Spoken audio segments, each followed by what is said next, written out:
Hello မေရီဘလော့ကနေပြန်လေးကြိုဆိုလိုက်ပါရရှင်ဒီနေ့တော့မေရီတကယ်ချင်းမင်္ဂလာဆောင်ကိုတွားမှာဖြစ်ပါရရှင်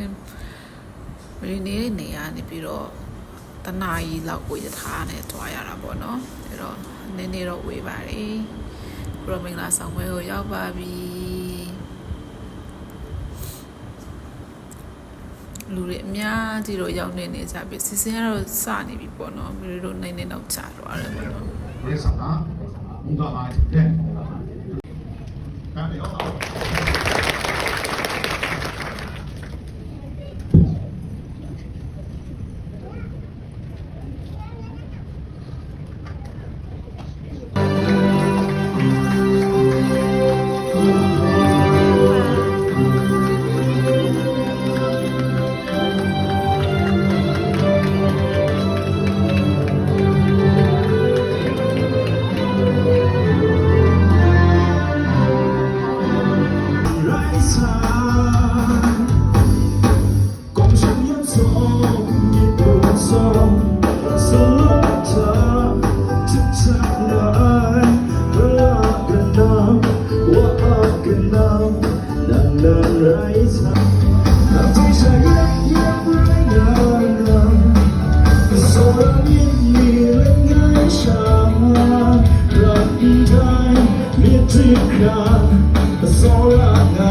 ဒီနေ့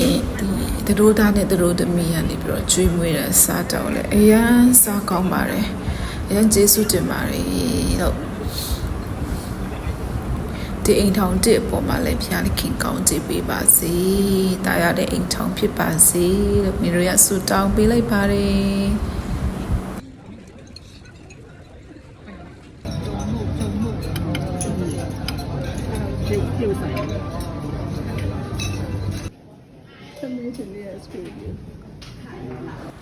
အခုတော့မေတို့စားလက်စားပြီးတော့ပြီးဆိုတော့မပြန်ခင်လဲတက်ပုံလေးရိုက်မယ်လက်ဖွဲ့အငွေလေးပေးမယ်ပြီးရင်ပြန်มาဖြစ်ပါရရှင်ဒီနေ့ Mary vlog ကိုအစားဆုံးကြည့်ပေးသူအားလုံးအရမ်းပဲကျေးဇူးတင်ပါတယ်